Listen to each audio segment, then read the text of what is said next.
Doctor साहब, हमारा आखिरी जो सवाल है वो बेहद इम्पोर्टेंट है और I think there is a serious need for awareness regarding it. हमें सबसे पहले बताइए कि व्हाट इज़ अ वैक्सीन? कौन-कौन सी वैक्सीन अवेलेबल हैं और क्या टाइप्स हैं उनकी? क्या हमें वैक्सिनेटेड होना चाहिए या नहीं होना चाहिए? देखिए जी, वैक्सीन्स जितनी भी वर्ल्ड में अवेलेबल हैं उन सब ने इसकी स्पाइक प्रोटीन्स को जो है टारगेट किया है, क्योंकि स्पाइक प्रोटीन ही इसका ऐसा टूल है जिसके ज़रिए ये हमारे बॉडी सेल्स के ऊपर अटैच होता है और अटैक करता है। तो अब स्पाइक प्रोटीन को मुख्तलिफ तरीकों से टारगेट किया गया है। कुछ वेस्टर्न वैक्सीन्स हैं और कुछ हमारी एशियन, चाइनीज़ और रशियन वैक्सीन्स हैं। जो नंबर 1 वैक्सीन जिसे मैं कहूँगा वो चाइनीज़ है, जिसमें अच्छा। साइनोफार्म है, साइनोवैक है और केन साइनो है। ये तीनों वैक्सीन जो हैं ये अटेनुएटेड वायरस जो है उसको यूज़ करती हैं, यानी इन्होंने केमिकल डेवलप किया है जिससे बड़े ही प्रॉपर तरीके से ये वायरस को इस तरह से डैमेज कर देती हैं कि वो आपको इन्फेक्टेड तो नहीं कर सकता, लेकिन जब वो आपकी बॉडी में इंजेक्ट होता है तो आपकी बॉडी उसके खिलाफ एंटीबॉडी बनाती है। अच्छा। तो ये वाली जो 3 वैक्सीन्स हैं, इनकी 2 चीज़ें हैं वैक्सीन में, एक एफिकेसी है और एक सेफ्टी है। ठीक है। तो चाइनीज़ वैक्सीन की सेफ्टी हाईएस्ट है। अगरचे इनकी जो एफिकेसी है वो शायद कंपैरेटिवली डाउन है, लेकिन जो लाइफ सेफ्टी है वो इसमें 98% है और हॉस्पिटलाइजेशन की जो सेफ्टी है वो 85 टू 90% है। और उसके बाद फिर आती है जो वेक्टर वैक्सीन है, वायरस वेक्टर।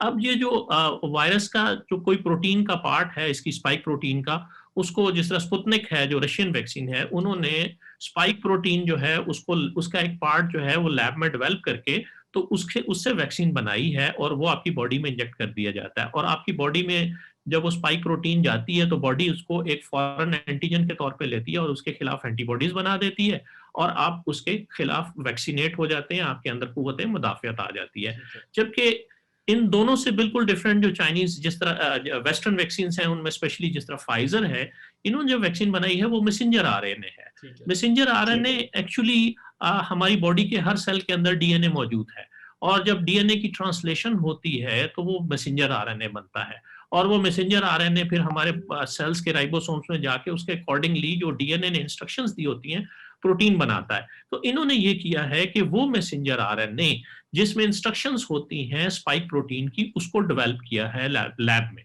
तो वो मैसेंजर आरएनए आपकी बॉडी में ये इंजेक्ट कर देते हैं और वो मैसेंजर आरएनए आपकी बॉडी के सेल्स में चला जाता है और आपकी बॉडी को ये इंस्ट्रक्शंस देता है कि वो स्पाइक प्रोटीन बनाएं कोरोना वायरस की। ठीक आपकी है। बॉडी खुद फिर कोरोना वायरस की स्पाइक प्रोटीन्स बनाती है और फिर उन स्पाइक प्रोटीन के अगेंस्ट एंटीबॉडीज डेवलप होती हैं आपकी बॉडी में।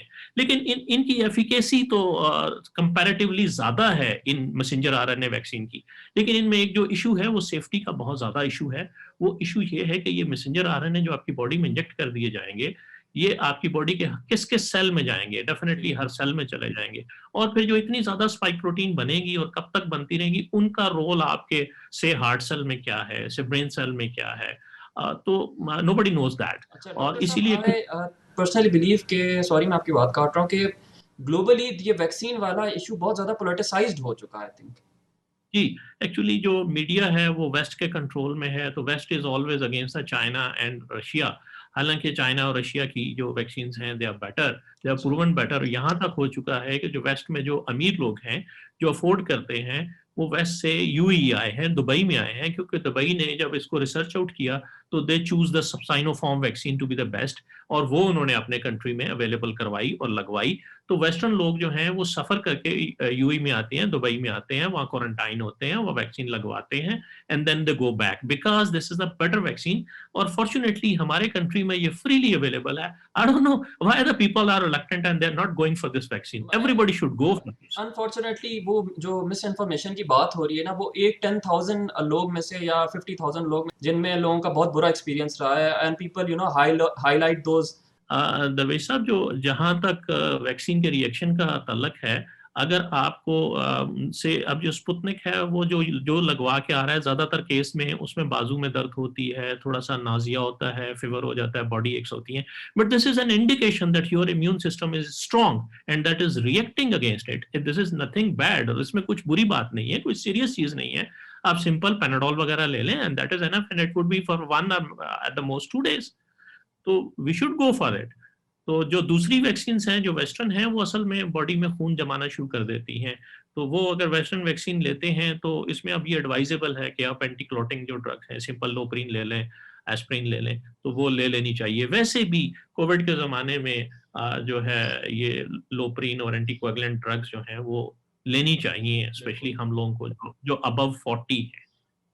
एक पर्सनल एक्सपीरियंस बीच में आपसे शेयर करता हूँ, जी, मेरे जी। ख्याल में वो लोगों को ज़्यादा हेल्प आउट होगा क्योंकि मुझे खुद कोविड हो गया था जनवरी में और बड़ा सीरियस हुआ था। मुझे हॉस्पिटलाइज़ होना पड़ा, आईसीयू में जाना पड़ा, लेकिन मैंने सारे ट्रीटमेंट जो हैं, इवन आईवी जो एंटीवायरल ड्रग्स हैं, सारी प्रॉपरली वक़्त पे स्टार्ट कर ली and very quickly I became negative. अगरचे मेरे लंग्स माशाअल्लाह। में इन्फेक्शन रही, लेकिन after 2 weeks of getting negative I got the first Sinovac dose अच्छा। And after 21 days I got the second dose. हालांकि ये इट वाज वेरी डिबेटेबल कि शुड आई गो और शुडंट, तो मैंने उस पर काफी रिसर्च आउट किया and I went for this. और उसका फायदा हुआ जब मैंने अपनी स्पाइक प्रोटीन की antibodies against the spike protein test करवाई, तो it was 550 which is a very good rate as compare to जो नॉर्मल रेट आ रहा है वो 300 के करीब है, दैट इज गुड।